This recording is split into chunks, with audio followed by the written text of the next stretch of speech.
Mr. Doughboy, how you doing?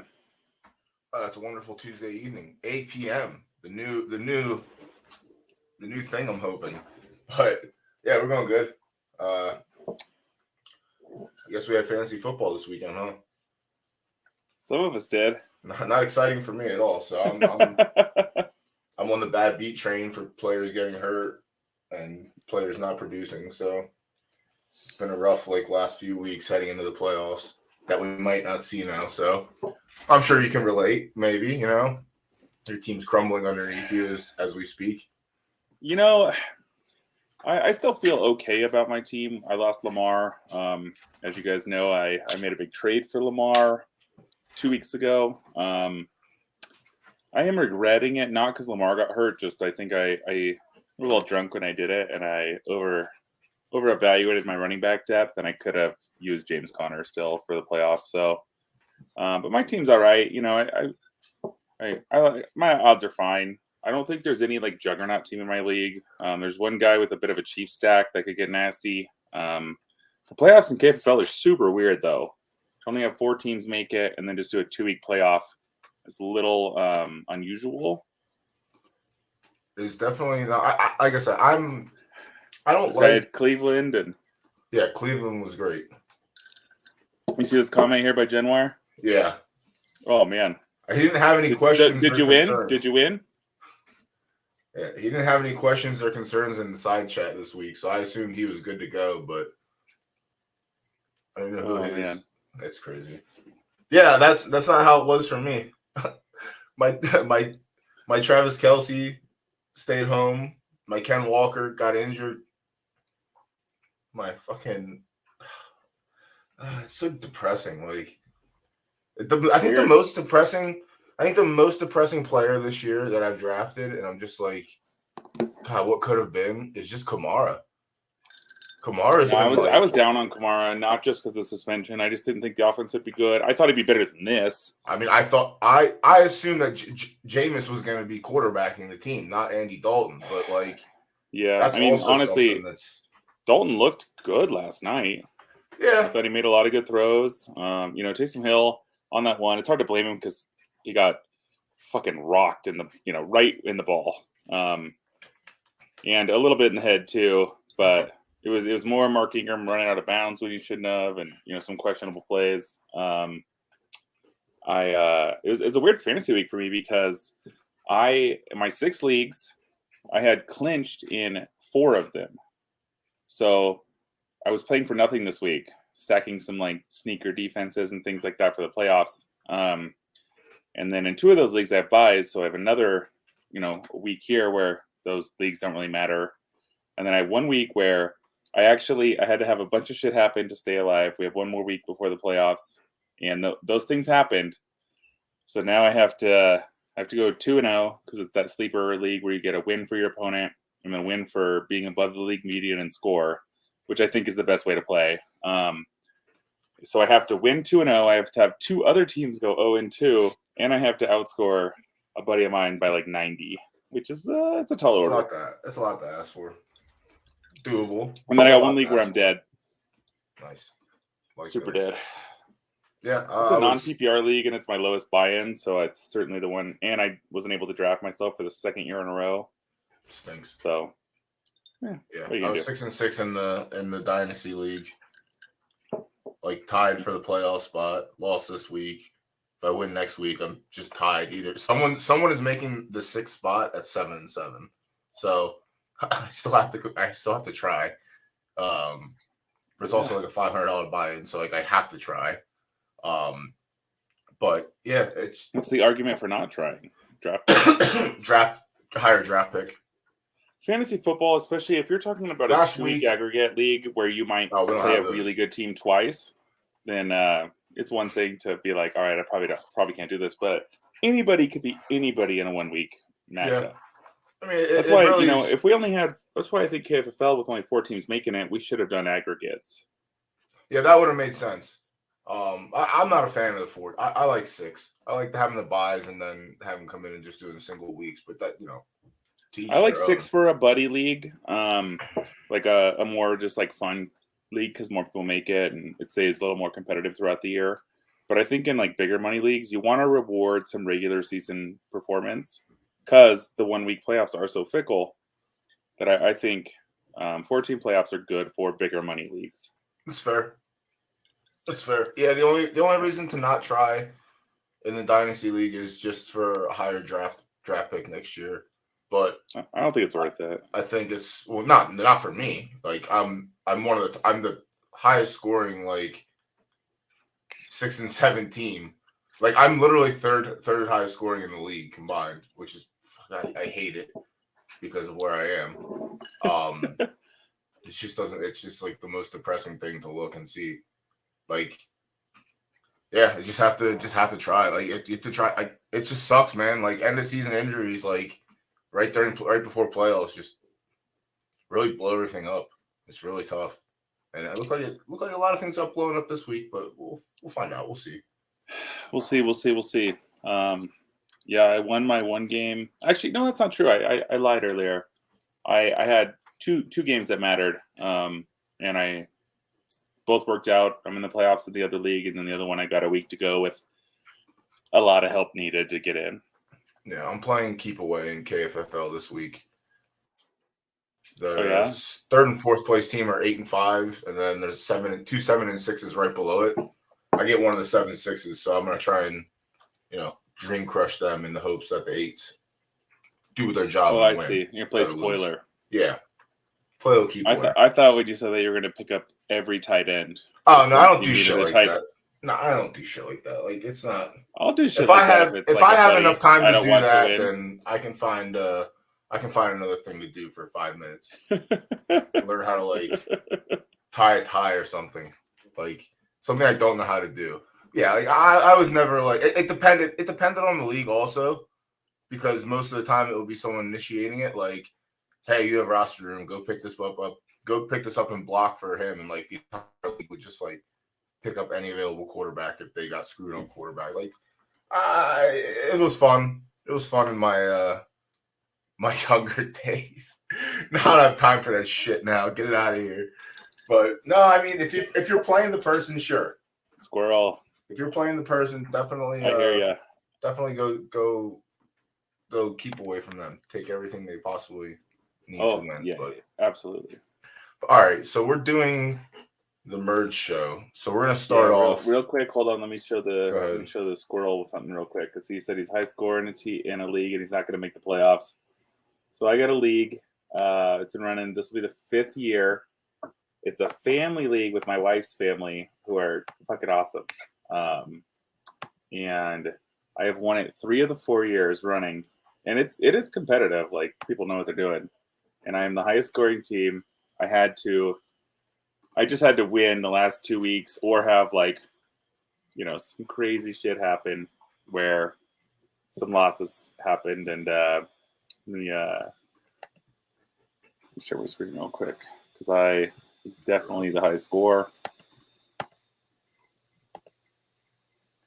Yeah, I think in KFFL, like my point scored, my differential, I think I'm like 15 points from like my point scored and my opponent's point scored, which is also kind of depressing. Yeah. All right, you're up. All right, so let's see here. Standings.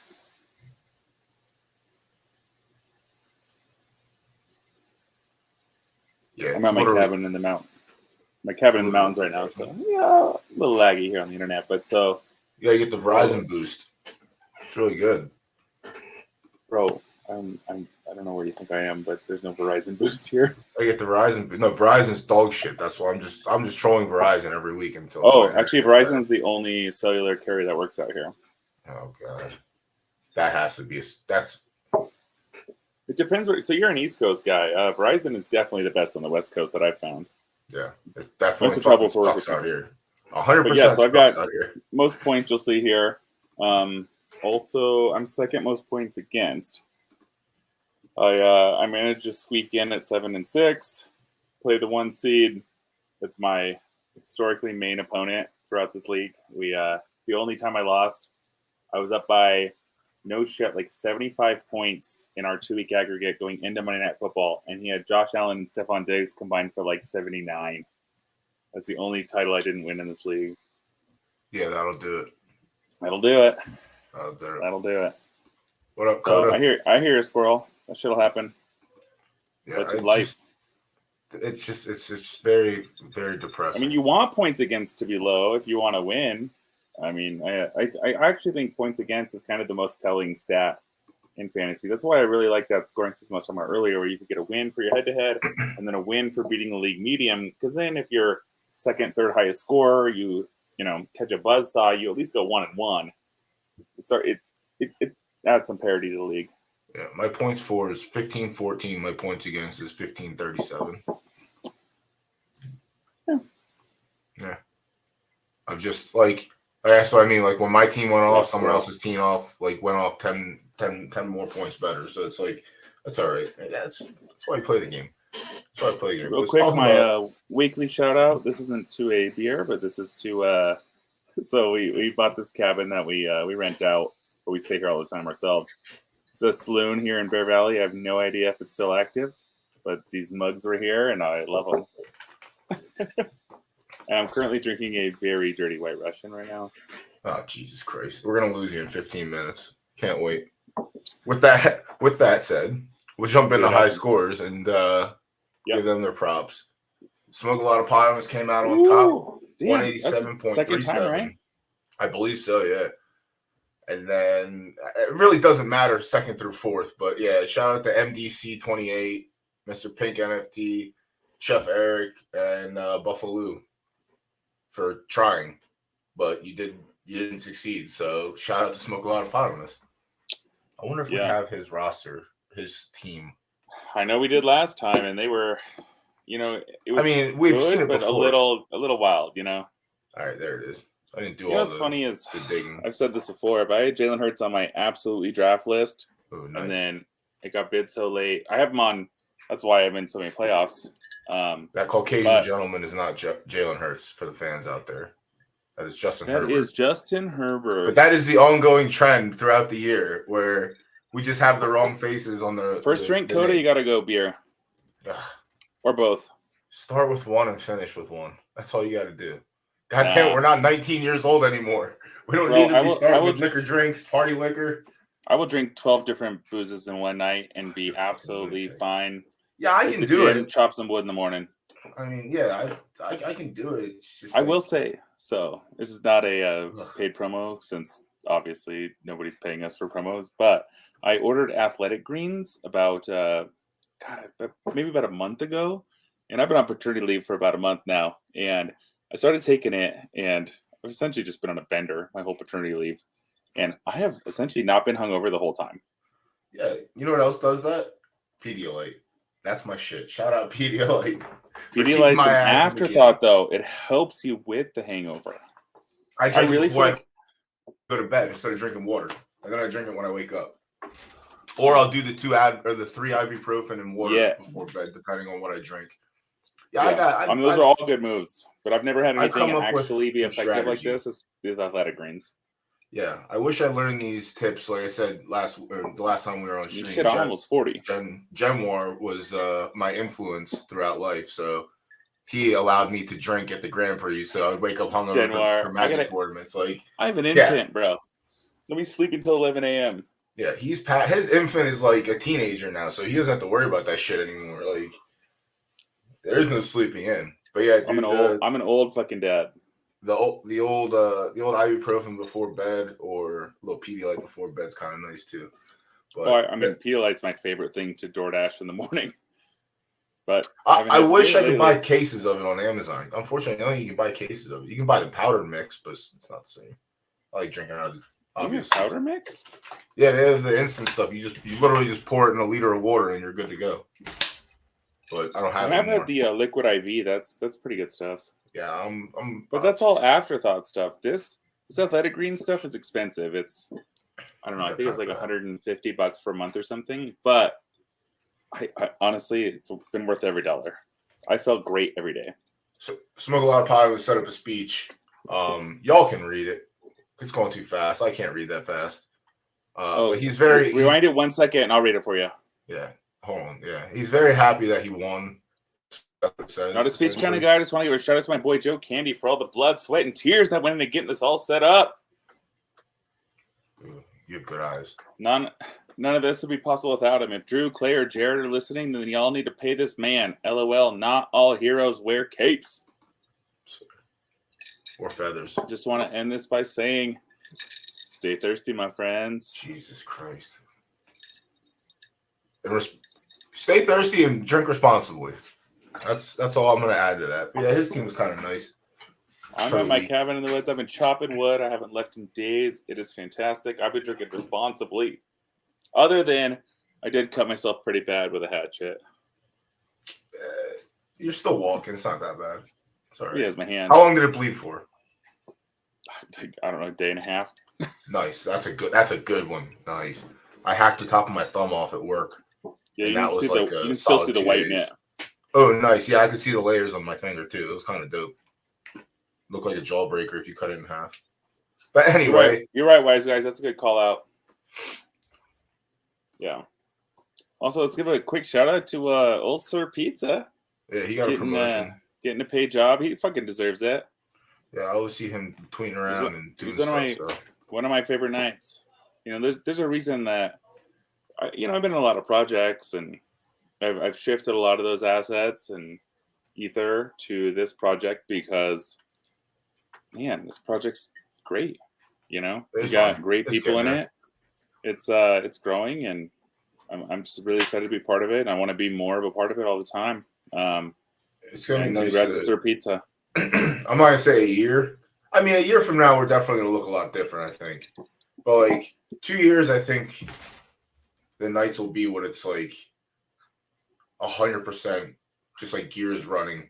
But I mean, when you look at the NFT like landscape as a whole, there, especially back in 2021, you're looking at a lot of just like random shit that ran up so far, just a ton of money that you could make, but for no real reason, right? And so, a lot of these projects some of them are still around, some of them have just completely ghosted. But if you look at it more as like a company, it's hard to fucking build a company. That's why when people I've built ask, two, what is and nice? they both have been really fucking slow. Yeah. People ask what is nights, what does it do, and it's like, what doesn't it do? Like if you like sports and you're like a semi-degenerate or like just like it's. I'm trying to get Will Brinson in here. He is the perfect fit. He is an absolute NFL degenerate. He does a daily NFL podcast. Been talking to him. I set him up. He's going to talk to Drew this week after he gets done with Art Bezel. And just it's just fucking people who like sports, and we're building something here. Yeah, takes a long time to build something. I'm a big fan of the the gaming. I mean, I'm more involved outside of Tuesday nights with fantasy football and doing this. Like, I'm more involved in the Friday night with the gaming and all that stuff. But I do enjoy being on both sides of the field with this. It is fun. What do you mean? What do you mean both sides? I'm sorry. What do you do? Like, on Friday night we do the NFT. Tonight we ride. So we do the NFT gaming and all that shit. I've seen it a little bit, but I mean, we mad at me if I devote too many nights to this. Well, that's what I'm saying. Yeah, you know, stick with what you're good at. You got the kid on the way.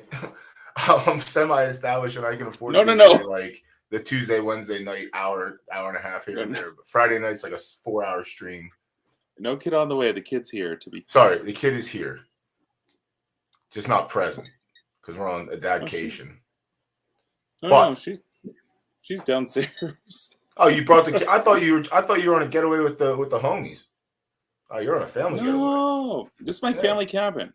Okay. We rent this out sometimes, but we mostly use it ourselves, and it's me and the wife and the baby. We had a couple different sets of friends come up. Got a little hyphy the other night. Sat in the woods for a while.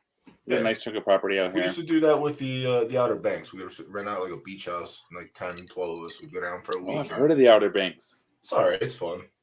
Depending where you stay, it's fun because you're in North Carolina, right? I'm not. I think Jig is. I'm in Philly. Oh, that's what it is. Yeah, Jig is down that way. But top teams of the KFFL league. These are the top 5 teams across 21. Yeah, this is my league leader, Dan Fitz Dynasty. That's your league? Yeah. Yeah, he's on a tear all year. I think he's like X. I think he has 2 losses. No, he's 10. He's 10-3. Yeah. I have less losses than him and way less points. Yeah. I'm 10-3 also. His points against is 1567. So he's just been like crushing. Let's see where I'm at here. So Pizza, league leader. Dizzy J, Big Sean, and Hank 7. Good trying out shit. Pizza. That's good. That's good drafting. Good on good. Yeah.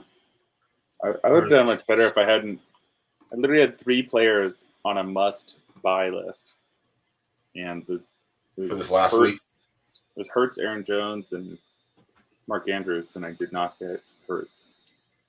That was the biggest, speaking of largest victory. Yeah, that's a spanking. Oh, that's not good. Yeah, that kind of hurts to be on. Tom Alam, show your face.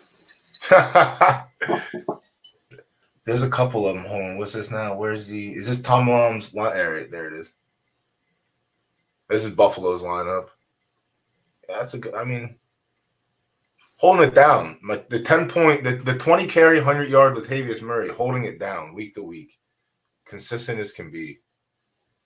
The sun god went off. Yeah. And then, losing Waddle injury, Garoppolo injury doesn't help. Saints D. I don't know. That sucks. Sucks to suck. That's why they say it. But that definitely sucks. And then we had the lowest scores of the league. Oh, good thing Tomlin wasn't even the lowest scorer either. That's crazy. Joey 3 was with 54 points. Ugh. That's hard to do. Yeah, I guess we'll take a look at that lineup and see how that looked. I think that is this one right here. Yeah. Right. Oh well, injury.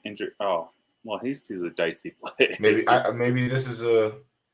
I mean, yeah, maybe he just didn't have it. Maybe this doesn't look like I didn't set my lineup because. No, I think New Orleans D probably was a fine play. Tampa's looked like dog shit, and they were probably scoring okay before that absurd. I mean, we're starting Jalen Warren and Hasty, so something happened. Well, no. So honestly, Warren looked like a good start, and then the announcers for that Steelers game didn't even know that Najee was going to play. And then all of a sudden, he comes out and handles most of the work. So that wasn't the issue. I think Hasty was a dicey start. I think there's probably a better waiver ad who you knew was going to get some touches. And the New Orleans D just kind of laid down. Elijah Moore, that's a real boom bust play. MVS with 9, he's going to go get you 9 or 90. It's really Lamar. Lamar set you back 20 points on his average or so. I mean, even still, 74 is still kind of a shitter. But it's not the shitter of the week, though. That is what it is. Definitely not. Yeah, that's bad. Yeah. That's real bad. Ugh. And then I don't know who this last little lineup is, and then we're going to jump in the wave or something that we're pretty good. I mean, Cleveland D last week. Oh, it's the nail biter. Never mind. I gotta get in here early and see what these damn things are. But yeah, all right, cool. So that was that. There's something about your glasses that's making your left one look like maybe you're a demon. It's the reflection coming off my glass going to the fucking the camera back on the green screen. Like it just. I don't know what to do about this shit, man. I gotta have a light on to like counteract the whatever the shit's going on here. Oh my god, I'm dead. Oh, I know it's worse now. Sorry, I'm going back to the. I'm sorry to say anything. It's fine. It'd be like that. I'm gonna go back to the brick wall and see if that works. Oh Jesus, squirrel! 147.54. That's not really nice, man. I had one of those. I beat. It was 2 weeks ago. You want to pull your Monday night players just to soften the blow? No way. Gotta have them tiebreaker. Oh, I'm kidding. Of course. Yeah, never pull your players unless you want to assault. Yeah, unless it's a defense with a sketchy matchup and you're like a 6 or 7 point lead. That I do. Thing. Yeah, that for sure. But I lost a couple years ago with Goff as my only player left, up by 1, and he threw like 3 interceptions. I mean, something wild. And I lost because of his negative points. But yeah, I'll pull a defense all the time. And I have one league where the commissioner values defensive scoring, I think, a little higher than I would like. And defenses can really swing your matchup. So Yeah, if there's well in this league for sure. So if I'm there's a not big a great fan of defensive not play, having I just kickers. won't. Oh yeah, I'm 100% done with that. In my stupid dynasty league, they refused. Like they got. Fuck you, dynasty Bobby. kickers. Fuck you, Bobby. Oh, pizza. Get on the But thread, bro. after year 2, Let's we were like, celebrate you. can we just like get rid of the fucking kickers? And he's like, this is not a democracy. We do not vote. Kickers Send pizza stay. the link. Let's get pizza up here. Pizza. Let me find you. I'll DM you on. Just post it in the chat, bro. I guess it could do that. Guess they don't. We have control about who comes up and who doesn't. You do. But yeah, down with kickers. And one scratch. These are current injuries for the week. Some suck, some are whatever. I mean, they all suck, but yeah. So looking at the guys who might not play, Lamar's not going to play. Jimmy G is definitely not going to play. Although it sounds like he doesn't actually have a Liz Frank. He could theoretically be back for divisional round of playoffs. If they make it to the divisional round of playoffs, hard to imagine it. We'll see what happens. Cortland Sutton's injury, I think, is actually the most fantasy relevant, just because Dulcich got more targets, even though he is, he's always been running around. It's not really blocking, but that could be good for him. And Judy now, I think, becomes a must play, even though they fucking suck. Yeah, it's like get probably 15 targets. That's what I mean. Like I put it's hard to do waivers because like I suggest the players that I would go after, and it's like I'll still tell you like unless you have to, don't do it. Like it just sucks wanting to put a Bronco in your starting lineup, especially in this economy. What's up, guys? What's up, $300 winner? Congrats, good shit. He didn't on win. what? What Wait, happened? I thought Sir Pizza got high score. No. Cerveza or not Cerveza. Smoke. Oh, did. Smoke. Sir Pizza got Smoked the fucking the promotion. Yeah. Well, yeah, you still get congrats. I mean, I don't know what's better. Cheers, pizza. You deserve it. Appreciate it. Can you guys hear me all right? Yep. Oh yeah. All right, cool. I'm on my phone this time, so it's a little different. So what does that mean for you? Now that you're a bigwig. First off, I'm not a bigwig. I'm just the same old man, just doing the same stuff, but a little bit more. And that's about all I can say. I like that. I got to keep it secret squirrels type shit. Yeah, absolutely. Tell us what you can and what you can't, whatever. Yeah, honestly, man, like I said recently, you've been an integral part to, I think, a lot of the cohesiveness that's happened with the Knights of Degen. You're always involved. You connect some people that don't know each other. You've been fucking a big part of the success of how this has grown, and you deserve it. I appreciate it, man. Thank you. Yeah, it's been a grind for sure. Man, I've been in the Discord every single day since September 9th of last year. Yeah. Every day. Time, bro. It's a long time. So, but I love it, man. That's why I do it. So. No, and you're good at it. You got a nice even like temperament. I know I've sent you some DMs about some things I didn't like, and you handled them in not in jest, but in a way that was good and balanced, and also like saw what I was saying, and it's you're a great addition to the team. I mean, you've already been on the team. I'm glad you're getting compensated for it. And yeah, you're making me blush. You better stop. But I do appreciate it though, for real. It's been fun. It's been fun. It has been fun. We're going if I had a drink in my hand, I'd be cheers and saying, yeah, well, here's the many more. Yeah, I think it's gonna get more fun, and I'm glad you'll be part of Help Build Net. I appreciate it. Chat showing love. Oh, wise guys. Yeah. Can you see that pizza? Yeah. Yeah, I'm reading it now, so I'm all zoomed in here looking stupid. Yeah, first bit of lore that really blew me away. I mean, I tried my hand at it for a little bit, but I read Wise Guys, and I immediately went to the commanders, the team, and I was like, y'all need to read this. right now. Drop what you're doing. Like, this dude is legit. So, yeah, I appreciate that, wise guys. Dope. Yeah. Awesome. But hey, I gotta jump off. I'm waiting for the pizza dude to show up. Nice. But Yeah. I'll jump back in the chat though. Yeah, I think what the people need probably is a picture of you with a crown on and a pizza hanging out of your mouth. Yeah, I need to. I need to get a crown. That's basically what I need because I'm getting pizza tonight. I just need a crown. You got aluminum foil and a family, right? I suppose, yeah. I could probably come up with something. See what you can do. All right, man. Well, thanks for having me on. Take it easy. See ya. All right.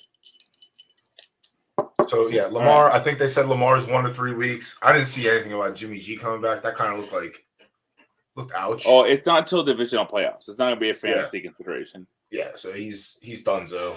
Yeah, and Traylon Burks is actually really good, but, man, he got knocked the fuck out and made the catch throughout the knockout, which was truly incredible. It sucks because just the way his arm spasmed, he was holding the ball. It was a really fucking nice catch. It sucks because, there's really – it's just him. It's really just him catching the ball. Sure, there's Bobby Woods getting his target, but, they're not nobody else is doing anything with the ball. So I didn't put him on my list, but there's that tight end with really long names. I didn't put him on either because I just can't suggest any – I just can't suggest a receiver to add and start this week for that team. I just don't put him on if I can't. I actually feel like most of my ads are more influenced to me, and they're not really this week ads. Oh, well, that's all right. Take care of the other side of the. I'll speak to it. But well, yeah, I mean that's what we do every week. They're more playoff ads, Yeah, that's fair. I mean, there are some think aheads on there also, but yeah. Yeah, Lamar's dead. I think there might be some league-winning defenses out there. Let's lead off with quarterbacks. Ooh, yes. Wise guys. I don't think the Rams are going to have any meaningful snaps left. There's but nobody it depends how you mean. Meaningful is subjective. I think that he's absolutely going to start some games because, I think Matt Stafford might be done. He's cooked. Yeah. Sounds like his injury is forever. Their current situation at quarterback. He was already having spinal issues years ago, and this is bad. And why the fuck would he keep playing? He got a Super Bowl. No, did they win a Super Bowl last year? He got a Super Bowl in spite he got of his him. ring. He's done. Get out of here. And he's got good stats. If you retire early, maybe you make it. We'll get there in about 5 minutes with the running backs. Ooh, that's a great question, Scratch. As a diehard Seahawks fan, I cannot answer that question. I think in our league, which is full PPR, which is not my favorite format, to be clear, I think DJ Dallas is probably the pickup, but he's like a $1 pickup because he might not play. All these guys, that's what I mean. When we get to the running back scale, you'll see, let's cover quarterbacks and we'll jump right into running backs since there's such chatter about it. But yeah, I did not put. Guys, you're right. I actually still like Baker. I don't know. There's something wrong with him. I don't know if it's physical or mental or what, but we've seen him be a really fucking good quarterback, and I don't know if he just he's the kind of guy who requires immense communal love to succeed, but he's better than commercials. He's better than he's played. Can't be good at football when all your time is spent filming commercials for insurance companies, It's 20-second commercials. How long could it take? I'll tell you this. For my job, they did a commercial recording.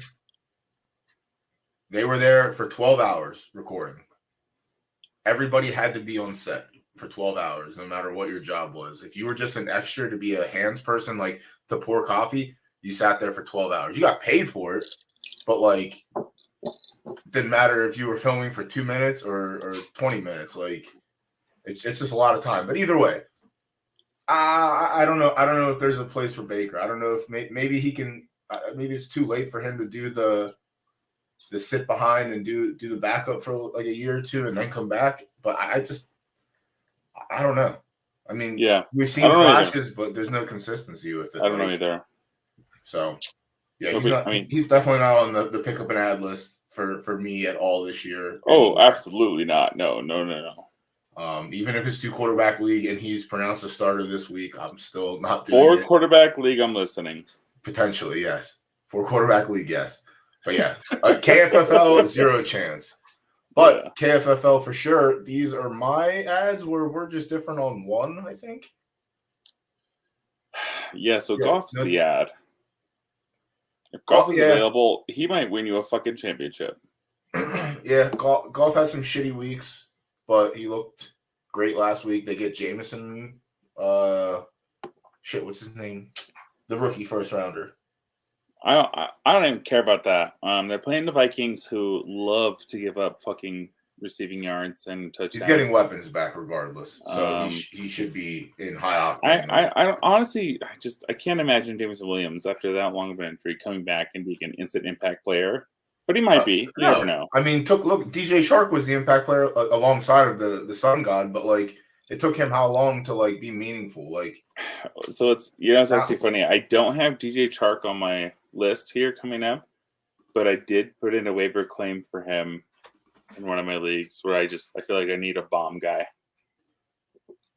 You gotta think. And then you got Mac Jones. I don't know, man. I'm not. It's tough for me. I my man's was yelling. I like that, a little fiery. But yeah, I don't know. I think he could. I think be all right. I can't remember who they got this week. Shit. They played. I think they played the Cardinals. Or no, hold on. No, you're right. That is why. Right? Yeah, they're at Cardinals.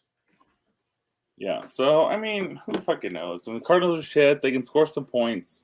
Cardinals are shit, but Cardinals can also just pick him off and take it back for 6 and do Cardinal things like they've done. But like, the thing is, that pick 6 really isn't that bad for a quarterback unless you're in like the Scott Fish Bowl, because that's only -2, and then you get the ball back, and then you have to push harder. Yeah, I don't know. I hear what you're saying. That game could be like the game where Mac Jones goes off. But yeah, if I have to pick somebody up here and play, it's Goff, but he's probably not available. And then honestly, I think it's Huntley just because the floor is the highest because he can run. I was gonna say that's the difference. He's just like a lesser version of Lamar, but he runs. I think he had like 60 yards rushing in the time that he was in last week. But some comments up here. I think Scratch makes some good points here. Lions should keep with the Vikings. I actually think they might win. I mean, Lions have looked really, really fucking good lately. The defense is playing better. You got DeAndre Swift kind of looking like who we thought he was. I think this is a good game, and I think the over-under last I saw was at 53.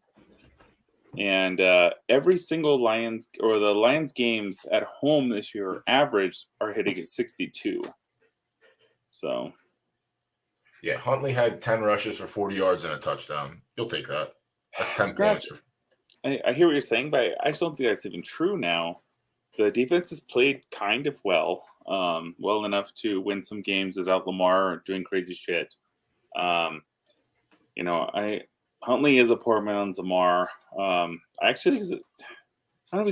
don't think he's a better passer, but he seems to get better passing results.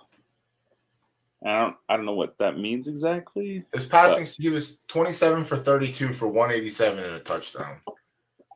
27 for 32 is incredible. Yeah, the 187 not so much, but also like that's the offense they run though. Yeah, like that they were playing. I actually think it's kind of good. Denver, so it's kind of good for Mark Andrews. It's also like Pedro Surtain is a fucking maybe. We'll see. Give it another year or two, but he might be the next Darrelle Revis. He is a fucking shutdown corner. He's pretty insane.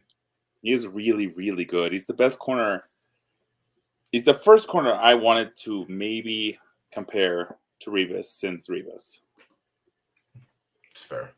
He doesn't get beat like Ramsey does. He's not he doesn't rely on length. He just relies on skill. Ramsey, gets a little off, tries to read too much and then gets beat. I do, before I bring this bum in the back up, I do want to say that I do like the Ravens offense a lot more with Huntley in as a passing offense. So I do think it's a plus for Demarcus Robinson and Andrews. Yeah. Whereas, if Lamar's playing, all he's going to do is run as fast as he can. With that said, here's our friend Emperor G, the in-house Baltimore Ravens stan, lover of all things Lamar. I mean, he showed up. I'm not going to be disrespectful. His takes aren't neutral. Yeah, I mean, he thinks I'm defending the Raiders. Don't get me wrong. I love him. With me. You know what I'm about. You know what I'm about. But he's in there with a stick of magnesium in the dark. Oh, what's up, buddy? How are we doing, gentlemen? Why are we so secretive? What are we doing? We in the hood? Listen, it's funny how a Las Vegas Raider fan is going to say that Lamar can't throw when he leads the league in passing touchdowns in 2019. How many of those? It's kind of a head scratcher there. 2019, though, bro. Yeah, it's fine. Derek Carr only leads the league in 25-plus yard touchdown passes this year. Andrew Luck is probably in this category. I also didn't realize. I think Emperor G is like 10 years younger than us, or 10 years younger than me at least. I'm 10-3. Had to buy for the playoffs in KFFL for weeks. Cooked. I am cooked. I have one game over you, Emperor. But you're on a nice little win streak, I heard. Or we're on a nice little win streak. What are your guys' thoughts? Need a side bet. What are you? Certainly not with my KFFL lineup. It's something. You and Doughboy need a fucking side bet. Oh, you guys have been hashing. Let's get something on the level here. Listen, if the Las Vegas Raiders face the Ravens in the 2023 season, I'm willing to max bet with Doughboy everything, my entire savings account, that the Ravens will come out on top. They have websites. What are you with $8, Doughboy? What happened? The White Russians look like it kicked you in your face over there. Yeah, I'm drunk. Oh, great. Love it. What are you, a cop? I'm actually not. I will answer that because I'm not a cop. But I don't know. I don't really. No, you guys need a side bet. Let's stay on Emperor as we work through these and see who you like better than him. It could be as little as 0.01 ether, but you guys need a fucking side bet. Because if you're in person right now, you'd be slapping each other in the face. I will have a side bet with Doughboy. I will have a side bet with Doughboy that the Raiders do not win their division this decade. Ooh. So I get 7 more years after this? Yep. They're that much of a poverty franchise. I mean, you guys have to take that, Doughboy. You take that. A lot can happen. That's 7. I get 7 years. Are you kidding me? They're going to let this knucklehead Josh McDaniels play at least, 5 more years of his contract out before they fire his dumb ass. But yeah, at the end of the day, you take the Doughboy? I mean, what's the bet? Like, who the fuck even knows? What do you listen? I'm going to be. Let me be honest with you. 0.05. That's fine. fine. 0.05, and Emperor saying that the Raiders will not win the division before the 2021 season. What? Wait, 2021. Wait, you are that drunk, aren't you? God damn. 2031. 2031. No, you got till 2029. You got till 2029. Yeah, so okay. But let me lay some things out here while we're on these long-term bets. I'm gonna be upfront. I do have leukemia, so that shit could come back and take me. So you might not get paid. All right, that might be a thing. All right, you have and leukemia? If I win, yeah, man. And I might not be able to collect. So these are the problems with the long-term future bets. I might not be here to cash in, Hey, I think like CLL? CML. Jesus Christ, Doughboy.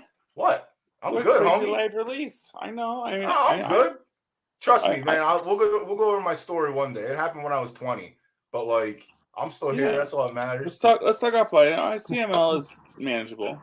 Yeah, they got me in a good spot now. I was in class 2 on my way to class 3 when they called it, or not class 2, but 2 into 3, whatever the doctor's terms are. Is that what you take? Okay, I have the side bet here. I've got the side bet. So for every season, right, that the Raiders do not win their division, you send me a 0.01 ETH, right? And hear me out. How about I just buy you a pizza? If the Raiders do win the division, we'll triple whatever is compounded over the X amount of years that the Raiders will continue to fail to win a division title. Does that make sense? Someone put that in documentation for and make it legal, and I'll accept it. That's actually pretty interesting because if it, no, and what's the ether What's bet Shane here? or Mana? What's the base bet here? So 0.01 ETH. He sends me 0.01 ETH for every season the Raiders do not win the division. If the Raiders do win the division, whatever is compounded, triple it by 3, and I will send that back to Per Doughboy. year. The Raiders don't win the division. So basically, Does if that I make pay sense? you the first two, pay you the first 2 years, you send me back 0.06. This is Correct. through what year? Yeah. 2029. Or 2030 still? Sorry, 2029? Yeah, watching 2030 ETH is at like 50 grand. Well, It could be I accidentally. Sorry, I'm not here. I died. Damn, the cancer got me, bro. Like, can't pay that one. Sorry. That's what I'm saying. You got to put these contracts, these stipulations in the contracts. When you have a whole if you kingdom just fake your rally, death because of the Raiders' success, you'll be fine. Listen, it's fine. They might backdoor playoffs this year, which is whatever, but it's not doable. I tell you that. So, Emperor, how old are you? given the Are you in your 20s? I am. Age is just a number. I feel Age like is just a my number, but it wisdom definitely. is- See, Hold this on. is the thing. I wrote with this down. football arguments, 0.01 per year. Every year the Raiders don't win the division. and it starts next 3x. season. It doesn't start this season. It starts next season. Of course. They're gonna obviously. Mahomes might, might 0.01 per year for Raiders don't win, and then 3x the paid losses if they do. Correct. Yeah. You okay with that, Doughboy? Yeah, I'll accept that. I mean, Should we put a cap on this in case it goes nuts? No, it's only 6. No, I mean, it's not going to go nuts for me. Like, the worst I can do is lose 0.06. Let me put a clause on this. The best thing could happen is they lose the first 5. I win the last one. I'm going to put a clause on this. Emperor can pay early if ETH is going fucking nuts. come on, Sleepy. I'm 26. Still? 90. I was born in 96. 0.01 per year. 10 year, yeah. It's hard to argue football with people 10 years older or 10 years younger. Like, that's just the game. Oh, give me a fucking break. I'm a Emperor can millennial. pay I'm a earlier if millennial. ETH is going nuts, but has to still pay the 3x. That's good. That's fair. And if Doughboy disappears, it's most likely because the blood went bad. Sorry about your losses, boy. You're not disappearing. When you have a whole kingdom rallying. When you have a whole kingdom rallying behind you, CML goes bad. It's a slow burn. It's it's there. Like, it's just as long as I keep taking my medicine, that's all I can do. That's all I can do. Yeah, but I got a question for you, Doughboy. When's the last time the Las Vegas Raiders won a Super Bowl? 86. Never. Well, no. No, was it 86 or 84? It was 86. I think. Gee, boy, were you even? So you were what, 1 year old? I wasn't Were even. you born? I was born 87. You're still in the womb. Las Vegas Raiders. I saw the screw job Super Bowl. That was it. Yeah. And then I saw the Super Bowl that I missed. All right, I got this saved. Be like that sometimes. Yeah, I know what I'm about. I know what I signed up for when I chose the Raiders as my team when I was 7 years old. I knew everything. I said, damn. And for Bo Jackson, awakening. he's nice. Marcus Allen, he's nice. I'm gonna like this team. Nice fucking decision you made. Yeah, well. Little young Doughboy. Marcus Allen was a really fun player. I mean, the Raiders were fun before 1999, I guess. Honestly, before they got stifled with Derek Carr. Yeah.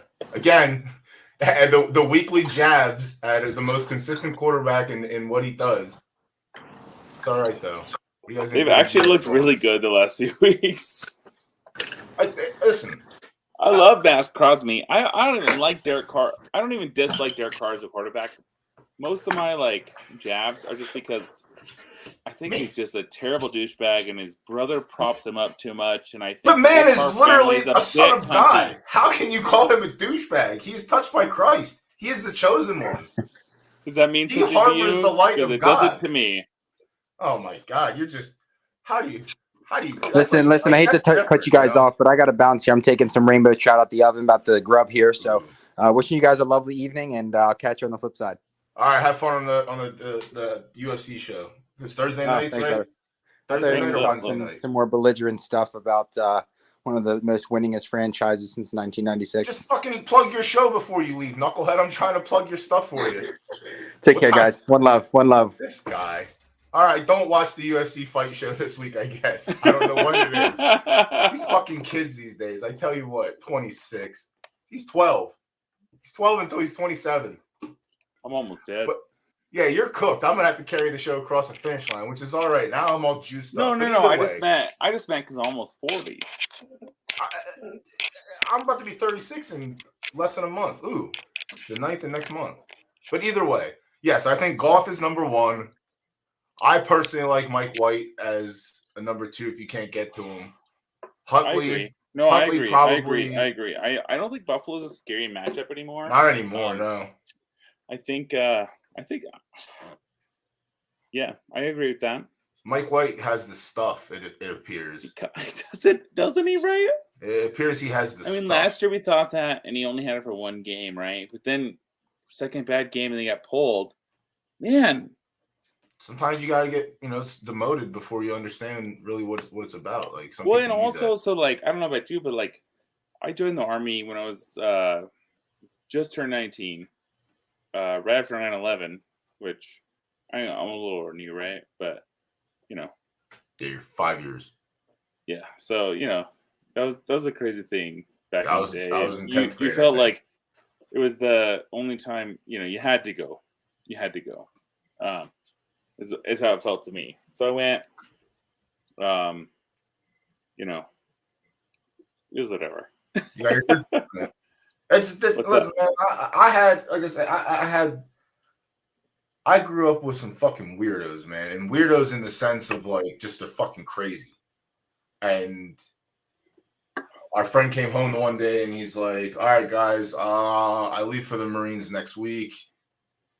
And that's what it is. We all looked at him. We're like, yeah, if it was literally going to be anybody, it was going to be your fucking lunatic ass. Like, it's not to say, it's not saying it is a bad thing. It's just like, that's where you belong. Like, you are, that's where your energy needs to go to. And like, that's what he was. I was a hoodlum before I joined the Army, man. I mean, that's all right. We were all, I'm still a hoodlum. It's all right, though. But yeah, I definitely relate to that. But I got my discipline in other ways.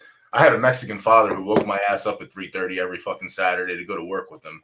So I got my discipline in nice and my work ethic. But yeah, I'm never, you also get like benefits too. Like you get a college education if you go to the Army. That's like the one guy I worked with, he went to the Air Force, but he paid off culinary school because of it. And that's really what he wanted to do. So yeah, there's obviously benefits. There's a lot of things. Yeah. When I joined, we had the Montgomery GI Bill, which is actually pretty shitty for school. But the post 9/11 GI Bill is absolutely fantastic. If we have any young men listening who don't know what the fuck they're going to do with their lives, I wouldn't recommend the Army or Marines unless you really want to find out if you're a man. But it's a good path. Use it right. I decided to find out if I was a man or not by grabbing hot pans out of the oven and cutting my fingers off. That was great for me. What'd you find out? I'm a man. I don't mind it. I'm all right. Just like I'm a man. I get it done, Just fucking good enough. Cut my fucking finger off, wrap it up, and keep finishing this shift. I'm all right. Januar seems to disagree. Well, I'm like I said, I'm 12 years old in his eyes still. No matter what, I will always be 12-year-old. Well, to him, I'm the Mexican. Oh, that's our buddy who came on last week. Yeah, he's the one that would harbor me around to magic tournaments. Yeah, to fucking magic tournaments, bro. I'm running a Soldier's deck right now. It's pretty good. Soldiers look kind of nice and standard. Not gonna lie. Yeah, I haven't got my friend's qualified for a big tournament in 2 weeks, so he starts his grind of testing this week. But yeah, that was one of the ones that was on his list. I mean, that's the white blue soldier right now is the meta, I think. Yeah. So there's some really, really like aggressive red push with the new monastery. I cannot beat that deck with my soldier's deck more than.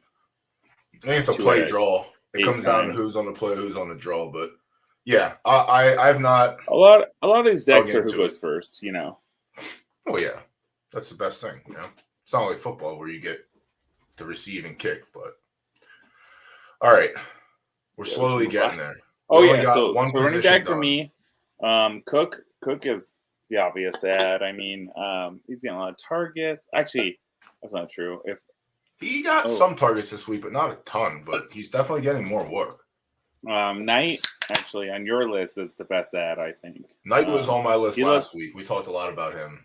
Well, yeah, obviously with Jigga. He looks fantastic. Yeah, he looks really good. He actually looks really good.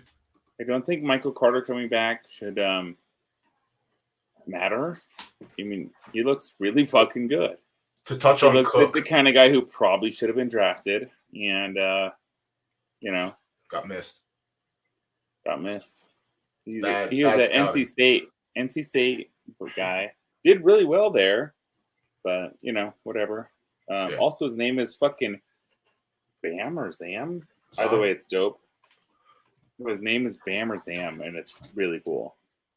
But I think Cook is probably. I think a lot of people had a night last week. I was at 54%.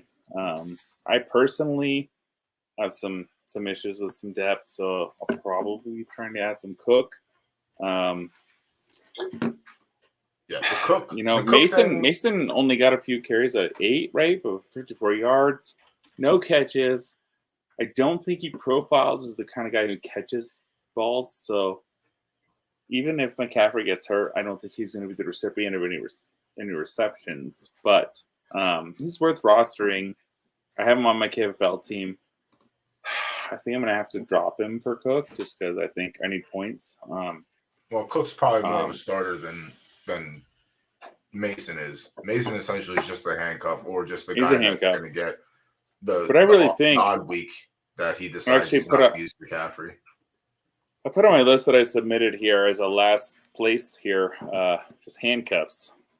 Because it's handcuff season. If you're in, you're locked. Fuck all these guys. You need handcuffs,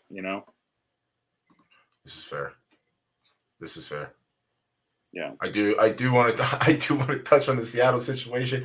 I literally have I sent Jigga the note. Where was it on my thing? It was whoever is healthy for Seattle is who you pick up. Yeah, I saw that. So I think DJ Dallas might play through his injury, but he's first off not that good. And second off, truly only a pass catcher. He cannot hit the fucking hole. I actually think Tony Jones is probably if you knew that Kenneth Walker was out, I think Tony Jones would be your best play in most leagues. In a full PPR, if you knew DJ was going to play, then that'd probably be it. But yeah, and Homer's still banged up, it appears. Yeah, I also just I don't know, man. I'm a Seattle fan. Literally nothing Travis Homer has ever done has made me understand why he's made the roster. Hey, man. He's a fucking coach's player. Player. That's how you stay on teams. That is especially true for Seattle and New England. Belichick and Pete Carroll love their dudes. Mm-hmm. It is 100%. Yeah. And that's what you get when you fucking coach a team for 17 years or whatever it is. Yeah, I mean, Carroll's what? Carroll's been the coach for 10? I think it's 17 years. And I think Belichick's been the coach for 20-something, 22, 23. The Seattle coach? He hasn't been there for 17 years, has it?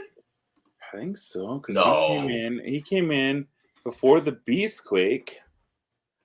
Holy fuck. Yeah. I just not like... He came in... All right, I'm looking it up right now. I have to. 2000, I think 17 years, honestly. 2009. 9? He coached from USC from 2000 to 2009. So I imagine 2010. All right, it's 12 years, if anything. God. You get old in time.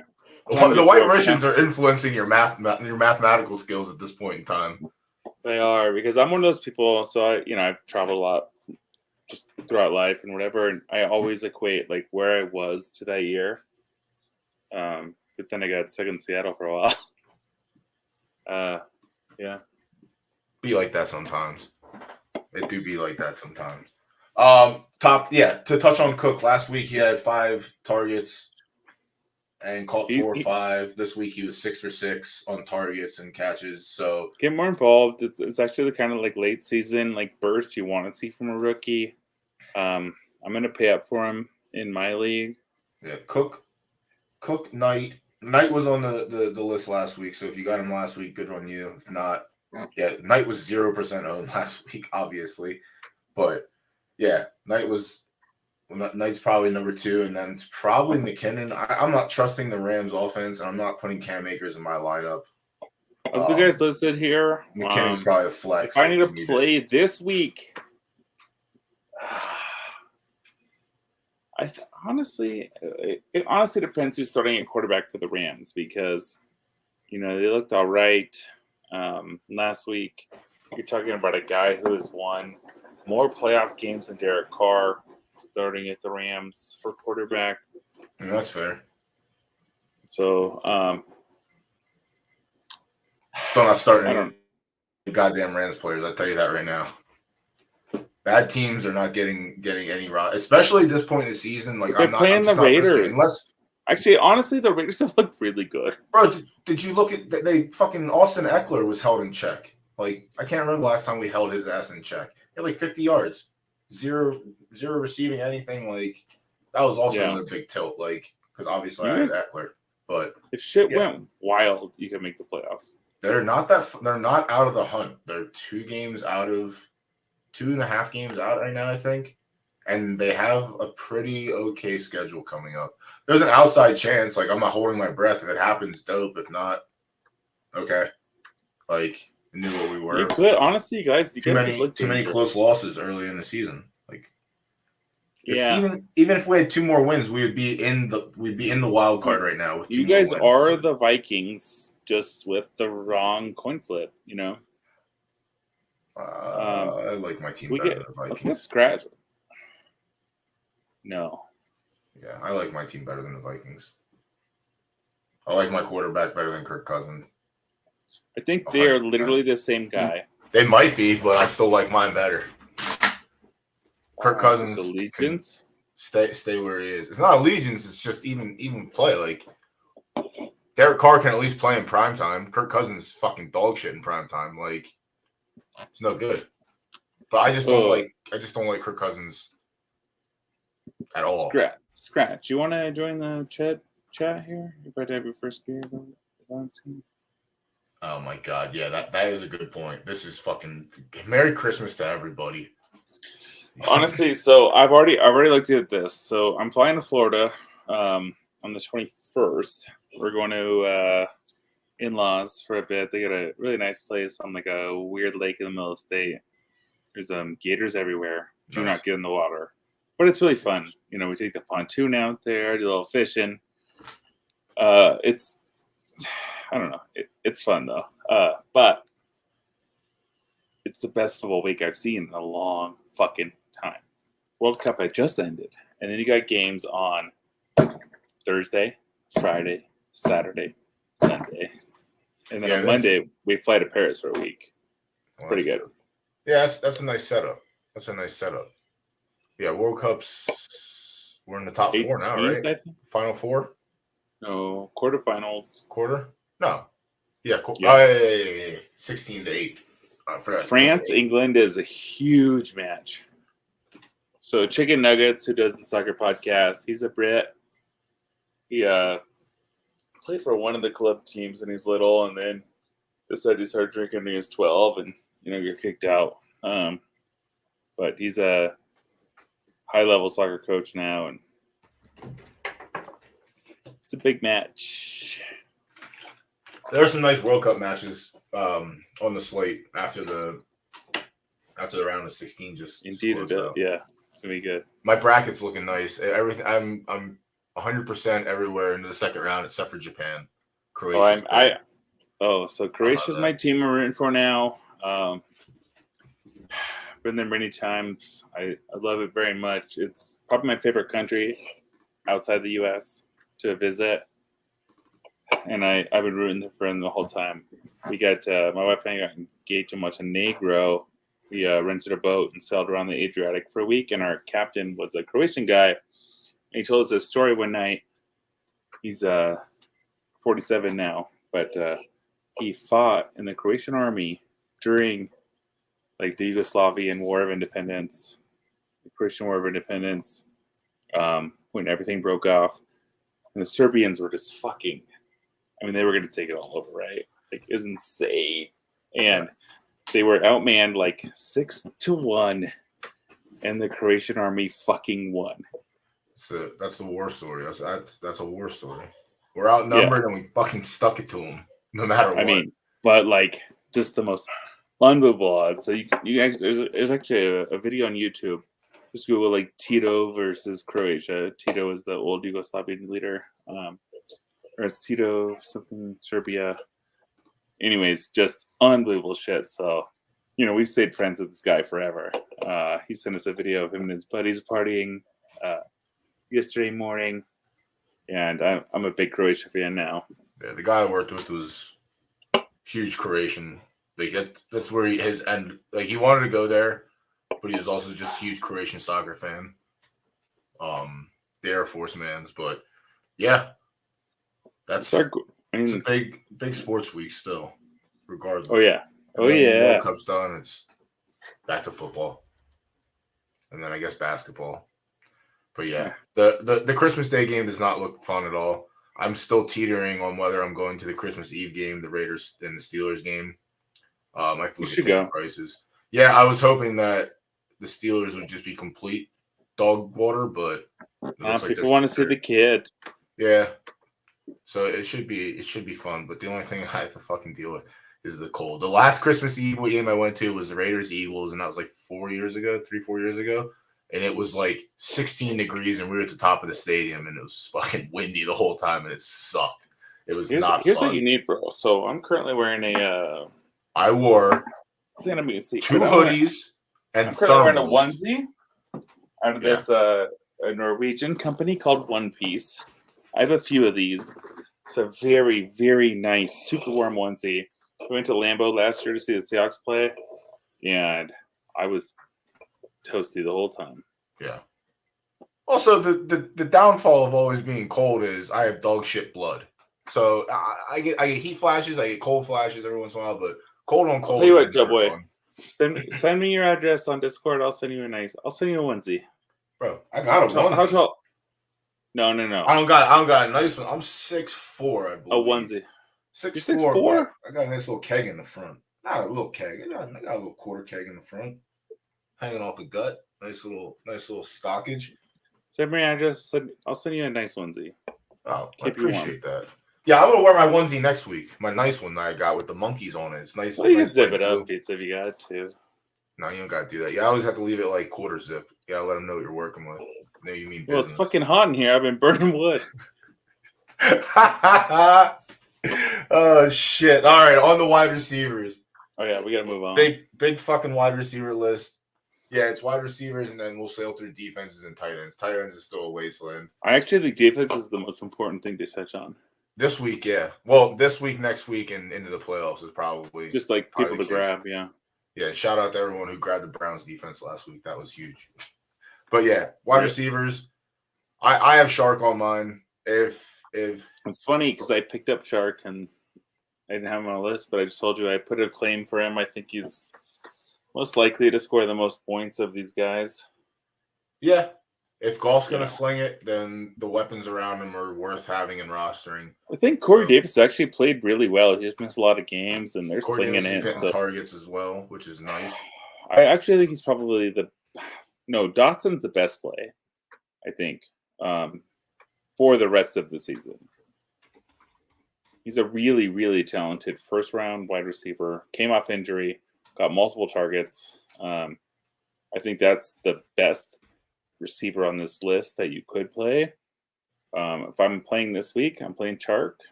Dotson. And I hate it. That's fair. Holland's getting fucking targeted. He's got back-to-back beats with Darren Waller. And obviously they're not going to have Ramsey on fucking Mac Hollins, so he might get Mac Hollins is going to be coming out week. He's probably. it's been his coming out week. Like we know I know what he's capable of watching the games, but like with no Darren Waller, he's next in targets. If Waller's there, it goes Adams, Waller, but it's just been Adams, Hollins now. And Carr isn't afraid to throw. I think he had like 10 targets this week too. Like he might be like 10 targets, 7 catches for 40 yards, or it'll be 10 targets, fucking 8 catches, 100 yards, and a touchdown. Like it's just he's I guess he's more of a boom bust, but the consistency is there. Like it's just hard to go away from it. Yeah, I mean, I guess you could add Dotson if you're in a spot. Taylor Heineke has eyes for Terry McLaurin, and that's his man's. Dotson looks like to be the secondary option there, but if you're in a pinch and you need players, Dotson doesn't hurt. Nico Collins getting the targets. Brandon Cooks doesn't appear to be healthy, or they're just not playing him. Yeah, he just didn't play last week. So, yeah, I mean, Cooks just looks like he's just not a thing anymore. So, yeah, I mean, Nico Collins got 10 targets. Only caught 3 of them, but 1 turned into be a touchdown. If he does anything with those targets or catches the ball, then that's a boom. But also it's a bad team, and starting players on bad teams is never good. But if you have to and you're in a pinch, the thing about Nico Collins is that he only scores at garbage time, but all the Texans play is garbage time. Yeah, it's just hard. Like like I said, I do not like playing or starting players on bad teams. These guys, 10 targets is nothing to like look away from. Talking to people who might need a win to get into Collins. Matt Collins over any of these guys. I would start Hollins over this 1 week only. Yeah, probably. I think I'd start Hollins over everybody on here. God, I think I'd start Chark, but then Hollins. Yeah, I mean, it's Chark Hollins is. I don't think Jameson Williams is back to the fold yet. No, he had one. The fold, but he's not right. Yeah. I think that the Vikings get fucking torched in the secondary. Pressure Peterson is good but old. And the over-under on the game was 53. Yeah. So I think, actually I lean toward your list. I think Chark is the play this week if you need to win. I think Hollins is probably going to contribute the rest of the season despite not being super talented. Great hair, though. The guy's got fucking great hair. I mean, he was like the gimmick play guy in Miami when he was down there. Like, he always had the long touchdowns and never saw the field. But, like, 9 targets, like 5 he's playing 96+% of the time. Like, he's on the field. So, like, he's on the field getting targeted. Opportunities there. It's just hard to not. And, like, if he booms, he's going to fucking boom.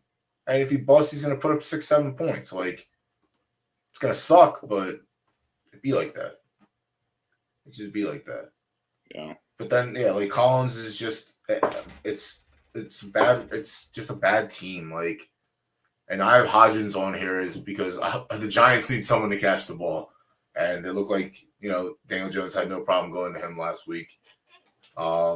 I do see you have the Chiefs players on here at the bottom. I guess if everyone's getting healthy again, it's hard to pinpoint who. Outside of, even Kelsey had like a down week last week. I guess he's allowed to. It's just hard to pinpoint. This is like first real one, right? Yeah, honestly, that's the one that maybe because in the fashion it happened, but that's the one that's hurt me the most. Yeah, that's his first. Yeah, he's never had a single digit day at all in 13 games except for against Cincinnati. It's like he didn't get targets. Yeah, he fumbled too. Like that was his first fumble of the year. Yeah, it's just a bad game. He was due, so like, he is human. Unfortunately, wish he wasn't, but it is what it is. But yeah, I think for receivers, if you are fighting Chark Collins, I do like Chark a little bit more, but I think you're fine. Whichever one you can get to. If you can get the Chark. If you want to win this week, you got to play Chark, I think. Yeah. Like Chark's upside is just, you play Mac over Chark? The nice thing about playing Mac is that you go on Thursday, right? So you can like adjust your other lineup decisions if it goes well or bombs. You know, if you play Mac Thursday and it goes to shit, and then your other two options are like that Zay changes Jones a or lot for me. MVS, and he goes to shit, I'm probably gonna play MVS knowing the upside. Do the And if he Raiders fucking play on goes Thursday? off, I'm gonna play Zay Jones. Yeah. I'm definitely go Chark first. I just don't like starting players on Thursday games if I don't have to. Like it's just I kind of love leading a Thursday player in if it's a player with planning. Yeah, exactly. If I'm in this situation, then you kind of know like what might tweak some other decisions. Yeah, if I'm deciding between a wide receiver to play and which one, I'm probably going to pick Chark. Also, at the bottom of my list here, MVS to Tony, both these guys are fucking fantastic plays or terrible plays. I mean, and you won't know until after the fact. But if you need to swing some points, these are the kind of guys you want to play on Monday, right? So you have on your roster, you see what you need on Monday or after Sunday, and then you throw in a Hail Mary. And these kind of guys do you 30 or 0. Yeah, Tony's been dead the last 3 weeks, and they're coming back in against fucking Denver. Well, he hasn't played. That's why. Yeah, that's dead. Yeah, dead is when you haven't done anything. That's just the general rule of thumb. Yeah, and then Valdez, Marcus is, he's 9.9 points. Like he had 6 targets, only caught 2. Honestly, so that's not help. I think I'm going to playoffs in 4 of my 6 teams, and I got one that's a little sketch. Like I might need some help, and MVS is a great player to add there. Like I need that home run kind of guy. That's fair. Yeah, like if you have to swing for the fences and hope, then you gotta do the home run play. But if we're talking about also, I mean, Collins against Dallas. Ooh, they're gonna get fucking murdered. The line is -17. Yeah. They're bad players on bad teams. I mean, not bad players, but like bad teams. Starting players on bad teams is tough. Nico Collins, he's been working out. Yeah, he has 10 targets. He just has to catch the majority of them and do something. I think your logic is 100% true for like normal bad teams, but not horrendously bad teams like the Texans. They're in a league of their own. Yeah, they're fucking bad. Where like, they don't care. Literally, pick 6. Do your homework now. Whatever defense is available. So after this week, you're not getting Dallas defense. They're most likely owned everywhere. But look next week, and if that team is on the that defense is on the wire and they play Houston, pick them. Do yourself a favor and pick them up now. Literally, any team defense that plays against Houston for the rest of the year will be a double-digit. Oh boy, just wait till we get to the defense. Yeah, that's all of my claims. Mine aren't all like that, but we're there for most. That's all my claims. Yeah, pretty straightforward tight end list. If you're at this point in life in your season and you're looking at these players to add, then you're pretty much fucking cooked at that position. The thing about Taysom Hill is that like he can absolutely win you love him. You fucking love Taysom Hill. I'm gonna sit back and let you do your thing. Every time Taysom Hill makes your list, I just let you do your thing. I've only started him across my 6 leagues like twice across all of them. But I mean, if you're looking at these guys who are fucking lottery tickets, right? Like I think Dulcich will probably get some targets, but I'm starting Hill over everyone else. With Sutton being hurt, Dulcich obviously gets more looks, but also it's the Broncos offense and it's Russell Wilson. So like that's the deal you have. I'm starting Hill over all these guys, and knowing when I do that, I know that I might get a fucking 0. Yeah, that's fair. But as long as you know what you're getting yourself, I also might get 30, and that kind of upside from the tight end position is available from 3 players: Travis Kelce, Mark Andrews, and Taysom Hill. Only happened once for Taysom Hill this year. Yeah, but he was the highest scoring tight end last week. Yeah. All right. You can have that. It's true. It's true. So you don't have to give it to me. It's true. You can have that. That's fine. It is true. With 13 points, that is all right. Again, last week was an anomaly because Kelce literally fumbled for the first time and had single-digit points. Yeah, it was a dud. But other than that, he has never touched double-digit outside of week 1 and week 5 against Seattle. where he put up the 34-point monster game and then 13 points. I'm just saying, I understand what you're saying. Upside, yeah, you're talking about boom. Like he is legitimately boom bust. It depends on scoring format too. Like if we're talking non PPR, I want to take some hell over all these guys. Yeah, in the current landscape of the KFFL layout. KFFL, I'll take Dulcich. I started Conklin last week. Yeah, I started Conklin last week. I knew it was going to happen. I knew what I signed myself up for. And Joku was not playing. But yeah, God damn, it's disgusting. I think Dulcich is probably the top. Pizza. He got dropped a ton. He's only available in 41%, or he's only rostered in 41% of sleeper leagues. Yeah, Dulcich is probably the I looked in all, so I actually don't need tight end help in most of my leagues because we talked about this a lot earlier in the season, but I really prioritize tight end. So I don't have a lot of tight end needs, but Taysom Hill's available in 2 of my 6 leagues. So he's out there.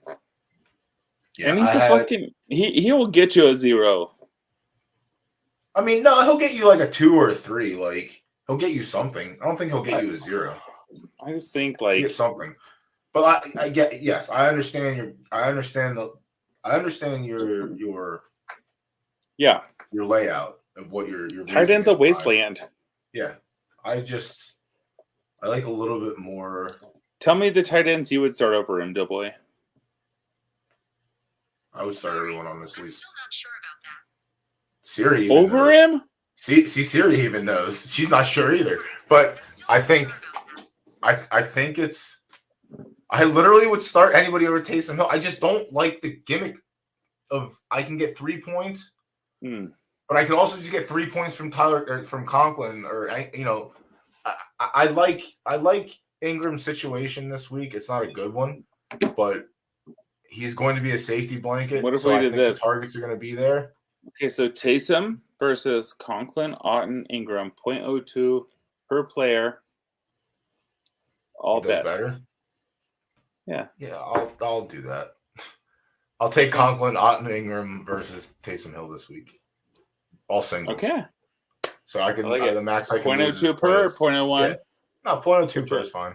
0.02? All right. Yeah, that's fine. Yeah, Otten got 10 targets this last week, so he looked better. But also that game was really fucking weird. That was one of the weirdest games I've ever watched. And then Ingram, like with Lawrence being out and the backup coming in, I think he just turns into be a safety blanket. I don't think it's a good one. But Lawrence is out? I'm pretty sure he's cooked. Trevor Lawrence? Yeah. I thought he was on your injury list. He's questionable, but he's going for an MRI. He got fucking mangled. His left leg got mangled on the tackle, but I did not know that. It's fucking CJ Beathard, and CJ Beathard did one thing well, and that was throw to George Kittle. So yeah, if that's the situation, that's what I plan for. That Trevor's not playing. But yeah, I like that. I like that wager this week. Let's write that down in the chat so that way we don't forget it. I don't have to come back and fucking go through the thing. Pizza, you want to hop in the chat and get a site bet going? Copy. Oh, I've been cooked on Steed's bets. Yeah, it didn't look too promising. No, I mean, so I lost the first 3 I lost were all by less than 0.3 or less than by 3 points, and then I lost a Doughboy by like 2.5, just some wild shit, and then I lost the double or nothing, by like 3. I mean, just some wild shit. Did you lose so you lost one to Danny, and then the week after that, you lost that one too? Because I made 11 Steeds bets, and I'm 3-8.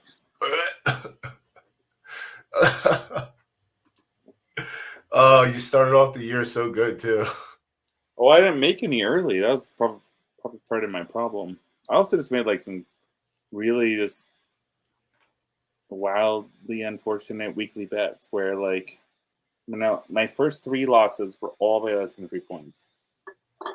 It's fair. Just some crazy shit. It's rough. Such is life.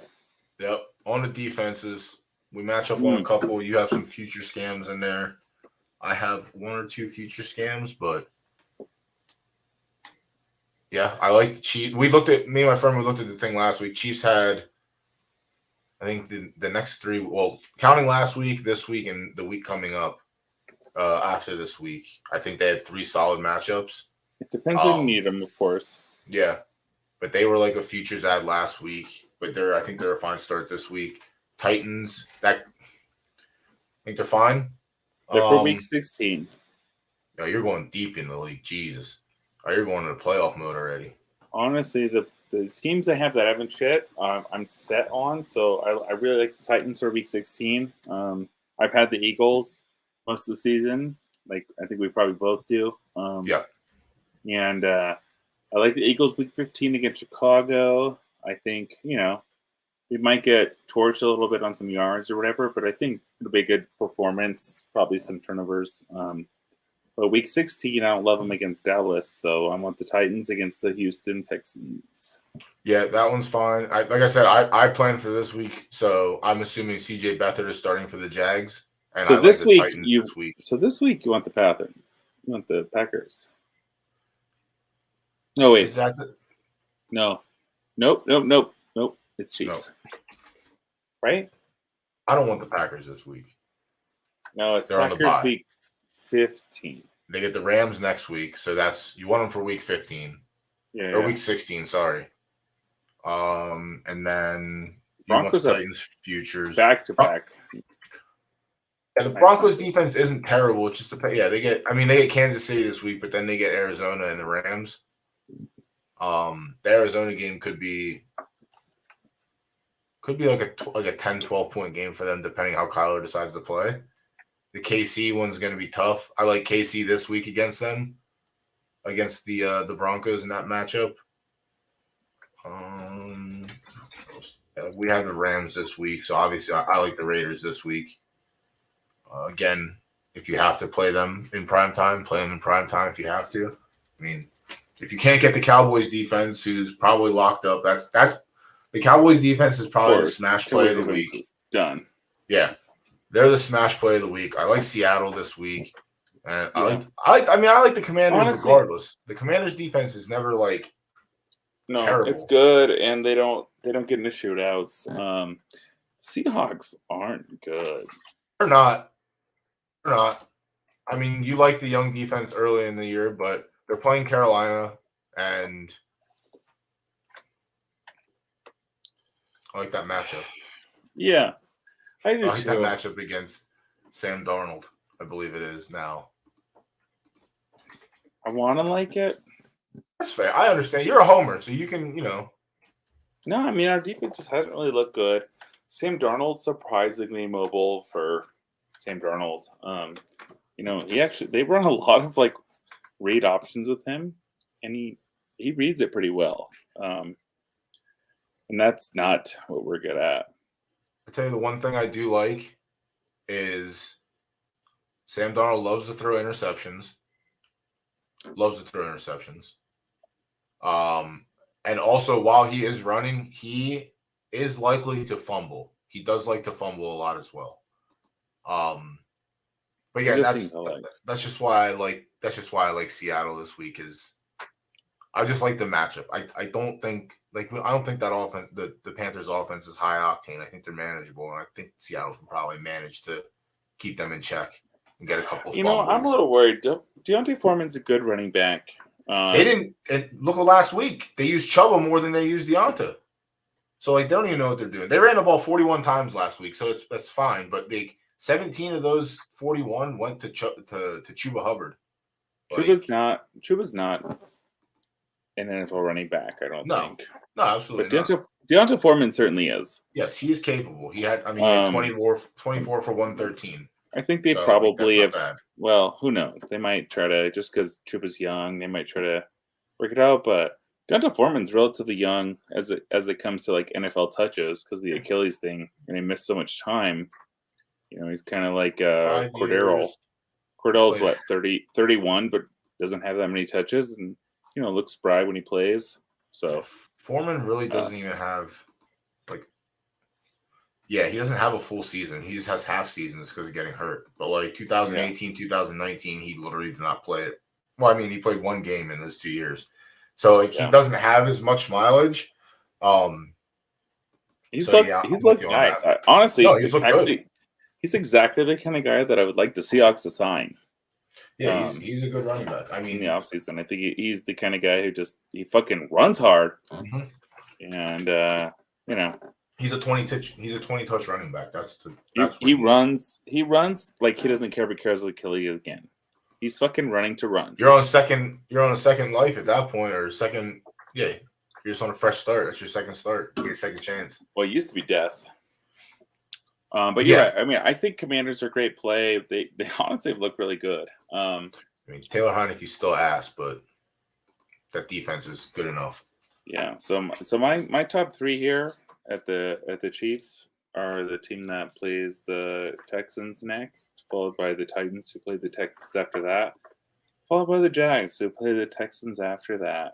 Yeah. It's literally, if you can Rams and you can line up the Texans' next three matchups and your team's good enough to be a force in the playoffs, then you literally have the only time I would put three defenses on my roster is if I could line those next three matchups like perfectly.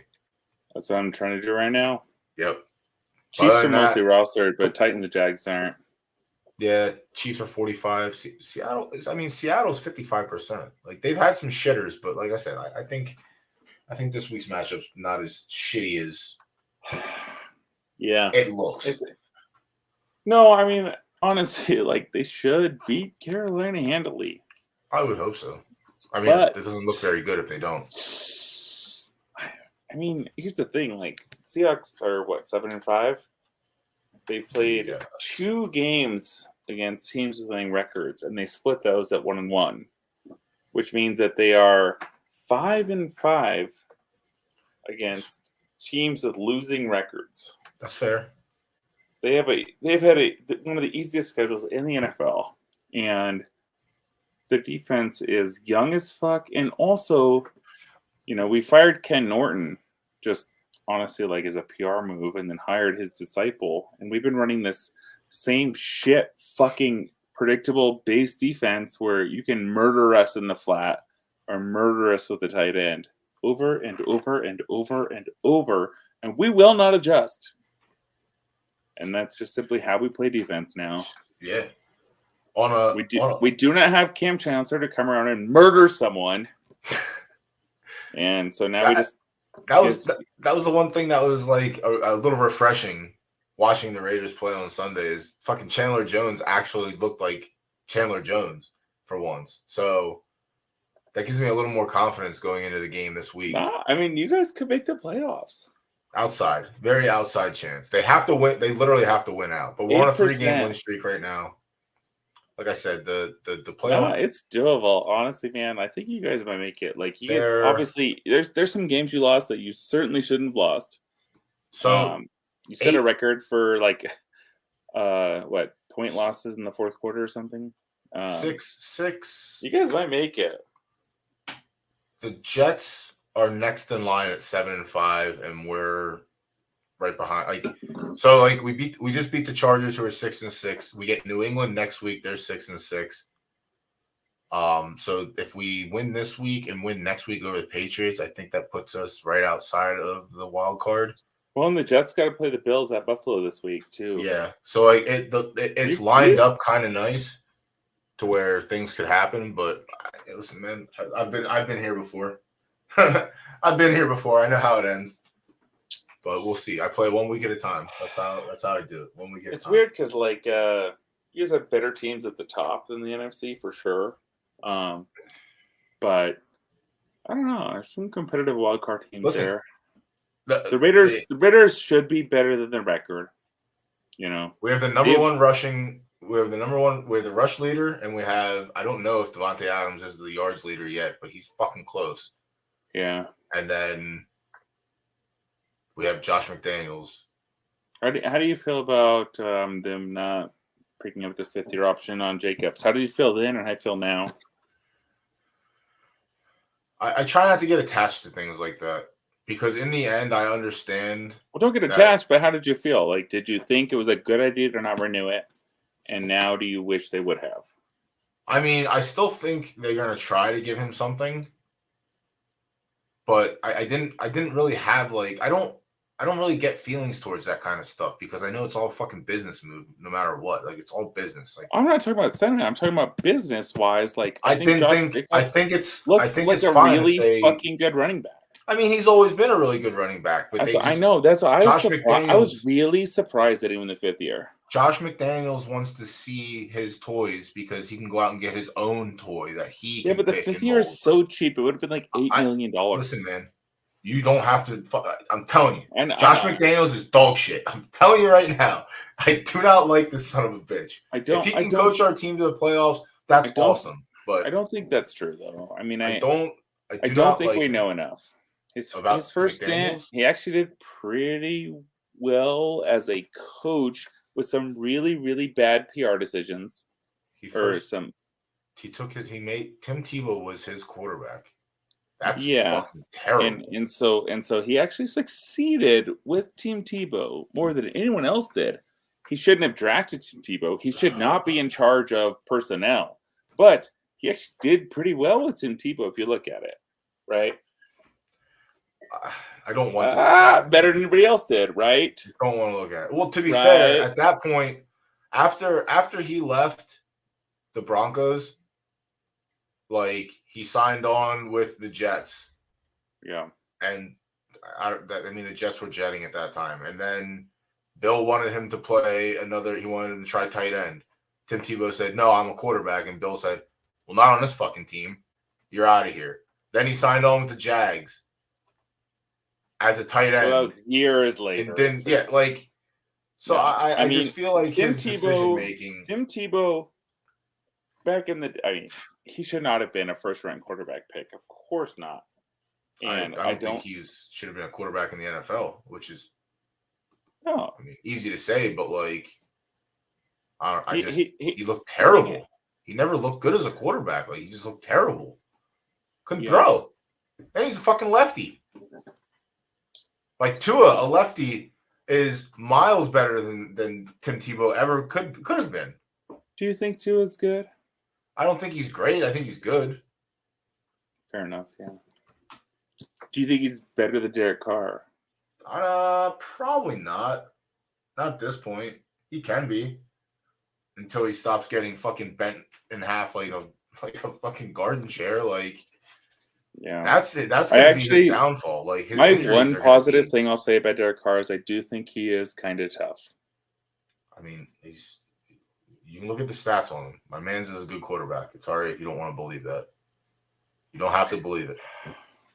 I think the thing about it is I am a little skewed to my actual evaluation of Derek Carr as a player because he's such a cunt. And that's fair. I don't know how the Son of Christ is considered a cunt. I don't get it. The Son of Christ? He's literally the Son of Christ, the chosen one, touched by God. You just don't understand. I guess I don't. My man puts worship and prayer before literally life. It's crazy. But listen. Well, listen, how many people in real life do you know like that? I know a handful of people that are of the religious faith. Are they people that... Are they weirdos? Yeah. Yeah. I mean, we're all a little bit weird, but I know some weirdo Jesus freaks. Yeah. But I don't think Derek Carr is a weirdo Jesus freak because he is literally the offspring. That's not what I was saying. Yeah, he's just the offspring of Christ, and you guys have to accept it. You don't want to, but you have to. You also haven't watched him every year he's been in the league like I have. So obviously my opinion and all the news and everything I know about him is different from a Seattle Seahawks fan who doesn't fucking pay attention to Raiders anything until we play, which, we did. No, that's not true. I like to think that I'm a little more versed than an average. Well, for fantasy, yeah. For fantasy, you kind of have to be. General football, I I try to keep up on everything. I think that what I haven't liked about Derek Carr historically is his inability to take criticism, and I think his brother, being on the network and also not being able to take criticism and artificially propping up his play has been something that I've hated. David Carr sucked as a quarterback. Honestly, he fucking sucked. He never got a chance. He was getting fucking blasted. The Texans. That was a bad time to come into the league with a brand new team like that. But he did not look good. But I will tell you this: Derek Carr is 10,000 miles better than his brother ever would have been. And that's probably true, sure. But I don't know, man. If you're gonna, I just think watching his games, watching him play every week, and watching everything about him every week since he's been in the league, and knowing his full story and how he's gotten to where he is. His full story. He had a fucking red ticket. His brother was in the NFL. I'm not talking about that. I'm talking about over the years of fucking not. Like I said, he has not had honestly all the fucking games offensive coordinator last him. more than 2 years at a time. He's just never had a consistent coordinator. And that is part of the play. He just throws prayers up. He needs a Devontae Adams to succeed. He just throws balls into the end zone. What about the year? What about the year with fucking Amari Cooper and Michael Crabtree? He wasn't just throwing them up then. We were fucking winning. Those were two really good receivers in their prime. Are you kidding? Exactly. Do me a favor Crabtree now. Was super, do me a favor. Now do me a favor. Eliminate Devontae Adams. Name me another Raiders wide receiver that you can think of. I can wait.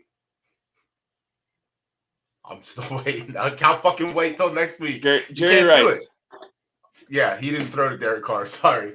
Or Derek Carr didn't throw to him. Hunter Renfrow. But that's what I'm saying. He's never been fucking built around that. Honestly, that year they built around him. I hear what you're saying. It's obviously better to be a good quarterback when you have great receivers. But I mean, just even now, like this year, he's got Adams, sure. But I've watched his games where they have these, he's like 1st and 10 on the goal line. Fuck, I can't remember what game it was. He's just throwing prayers up in the corner of the end zone, hoping somebody catches it. He's not creating. He's not making good decisions. I just don't think he's it. I think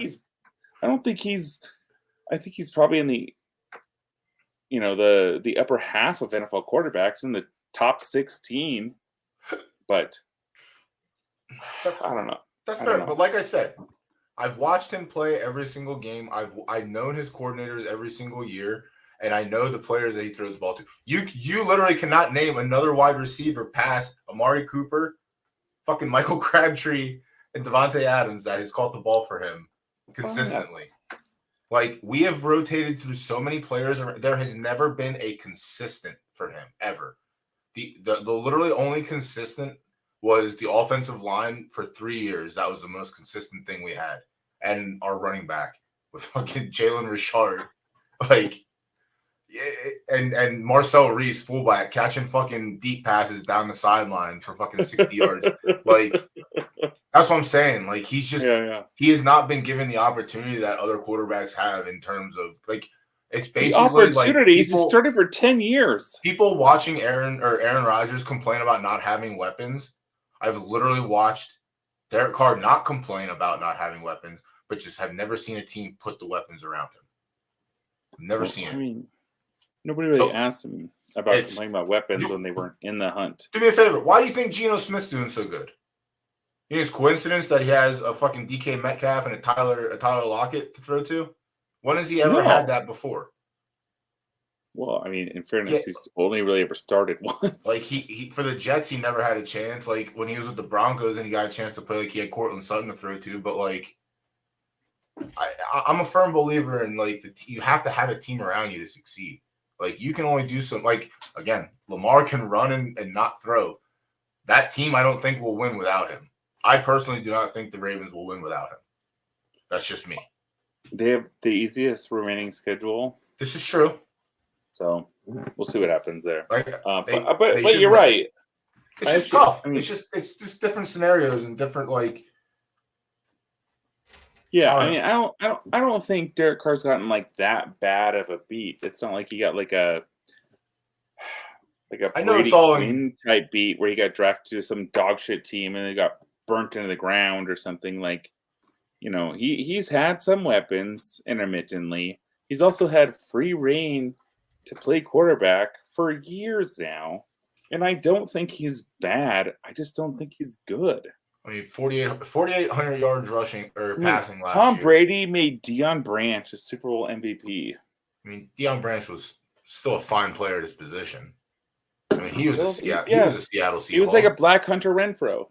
Yeah, that's fair. I mean, these are all. He also had Wes Welker. He had all these little gimmick guys to make him not look that good. Year.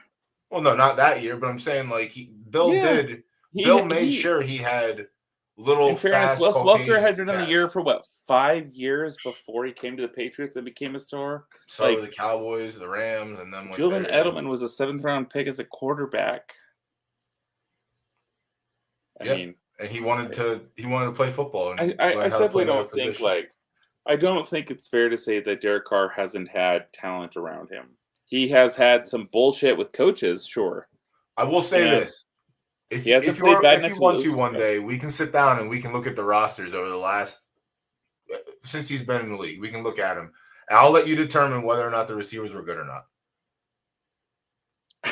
You will not find a receiver that is worth a goddamn until you get to Michael Crabtree, who was a great free signing, and Amari Cooper, who we drafted that year. That was a really good year for Crabtree. It was a great year, and then we went to the playoffs, and the quarterback was hurt, so we had to start. It's not that though. I'm talking about like the games I've seen in the last couple of years. He's just throwing balls up. No quarterback in the league is absolute perfect. No, that's true. Of course, everyone throws dog shit plays. But if we only look at the dog shit throws, of all the games I've watched, and I watch a lot of fucking games, I have not seen anyone throw more jump balls to the corner when it mattered than Derek Carr. And I'm talking about like a fucking landslide amount. That's fair. He just does that. That's fine. He doesn't move. He just that's the one thing I don't like is that he doesn't run, and he's very good with his legs if he wants to run. I've seen him scramble, and it's all right. But I've been that it's way. Like he forgets he can do it. It's not even that. It's just like 2020, I think, was the only year that he really turned it loose and like actually actively took off and ran. Like every year, I saw Matt Ryan run for 19 yards the other day. Yeah. I mean, Derek Carr is definitely more athletic than Matt Ryan. Yeah, 2020 was his biggest rushing year by 40 yards. That was his best. He had 140 rushing yards and 3 rushing touchdowns. Just he I don't know, man. He doesn't. I don't know. You just watch him play. He throws to what's open, or he forces it at the corner. I will agree that he does make bonehead throws, but I will also agree that every other quarterback you watch will do the same exact thing in a given game. It's not even the bonehead throws. I feel like he's actually like okay with the ball as far as like turnovers go. When you look at him, it's 2 games now I've seen him like essentially in the red zone with a game to win, and he's just throwing it out in the corner and just hoping one of his tall receivers gets it. Like he's not doing anything. He's not creating plays. I don't know. And he's holding on to it too long. That's fair. We can close down the show on that note of you don't like Derek Carr, and I understand. It's okay. But I will reiterate that the most touchdown passes of 25 yards plus this year belong to Derek Carr with 11. And what's the air yards on those? I have no idea. Fucking probably not. We can go back and look at that stuff. That's what I'm saying. Like when people want to nitpick Derek Carr, that's fine. You can nitpick him. But when you look at the broad picture, his stats don't lie. Like he is a game-ass quarterback at the end of the day. And I mean, you can look at Geno Smith's consistency and think he's a fucking elite quarterback. He's not. No, he's not. Again, he's good because he has. Yeah. I think he's good this year because he has the weapons around him to be good. He's never had that situation. The stats do lie a little. I mean, I think Geno Smith looks better than he is, and I think Derek Carr is probably worse than he looks. I disagree. It's all right. See, that's why America's great. We can disagree and agree on things. I do kind of like the Raiders to make the playoffs this year, though. I'm not gonna lie. I think they're a Kind of little goes hard on against Josh everything McDaniels. you're saying right now, though.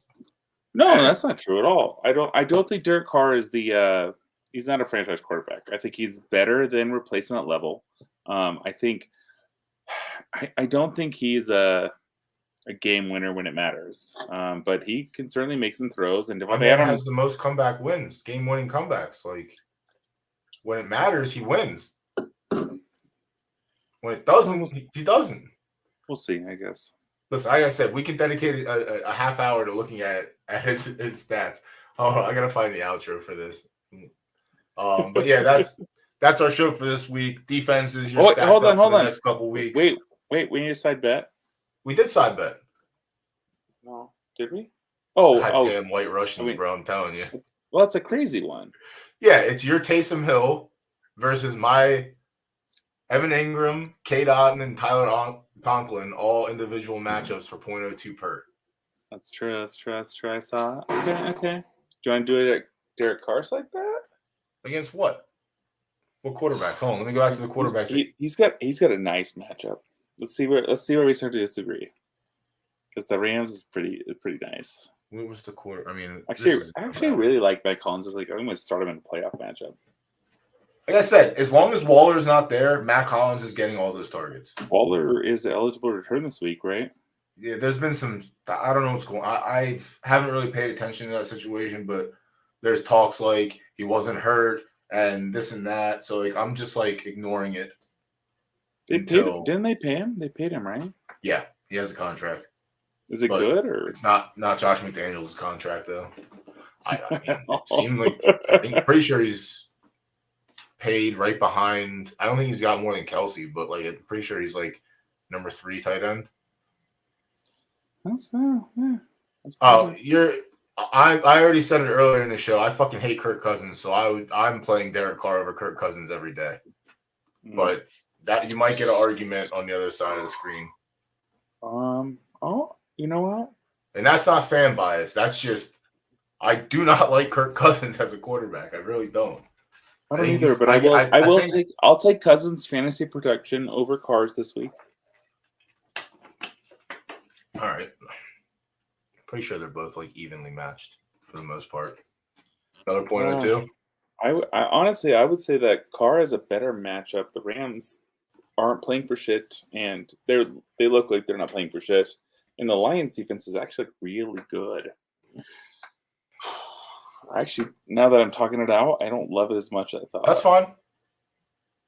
I mean, they technically are the same fantasy quarterback. He's number 13 and Carr's number 14. So it's like it's not really it's not like a far-fetched like a wide. No, I think it's a fair bet. I'm just kind of like talking No, about that's fine. I mean, honestly, the Lions defense has really been playing a lot better. I do like our tight end bet. I do like the fact that you have to try and fade 3. I know it's either going to go really well or hopefully not. Hopefully it goes really well for me. That's all I can hope for. Let's do the Cousins Carr. All right. We're going to do a 0.05, 3, 2, 1, 6, 9, 12. I'm going to say you can probably if you want to just keep it the same as the other ones. Don't really matter to me. Or we do 0.03 for the quarterback one. Yeah. All right. Yeah, Jadmore, that might be true. They just looked actually really good as a defense lately. I think they played a lot better. I think Detroit could win that game. The Lions have been playing better. Their defense has stepped up a little bit more. A lot better. I think, I hope they don't fire Arnold. I think he's a fun coach. I really like him. Campbell, yeah, sure. Dan Campbell. No, I think like that's what I like about him. Like he got pushed up in Miami, got a couple games, didn't get the coaching job, and then went back to work as like for the Saints as like a tight end coach and worked his way back up again. So like I feel like he's learned a lot, and I like you get a little demotion and learn a little bit more before you come back. But I think when he gets a non-Jared Goff quarterback, he might they might be better than they are, but for someone to sling the ball. I'll take Jared Goff at 28 over Derek Carr every fucking day of the week. That's fine. I know what Jared Goff is. That motherfucker sucks. That motherfucker sucks. How do you think Derek Carr is better than Jared Goff? That's fine. I'm allowed to think that. I'm an American, damn it. And this is American soil that I'm sitting on. Do whatever I want. No, that's fair. But on that note, all right, our side bets are locked in. I have to take a fucking mean leak. I'm gonna. What was our last one? Cousins over Carr, right? Yep, I have it in the Discord. I posted them both. Okay. But yep. Run the outro. We'll see you next week. Enjoy your cabin time. Enjoy your. Wait, are you around next week? You go to France, right? I'm gonna go to France for a couple weeks. All right, cool. All right, so yeah, back we're at back home at next week. Yep. Yeah, next week's the last week, and then I don't know if we're gonna do something for the playoffs, but we'll figure something out. We ought to. But all right, I'm gonna hit the outro. See you next week. Take it easy. All right. Cheers.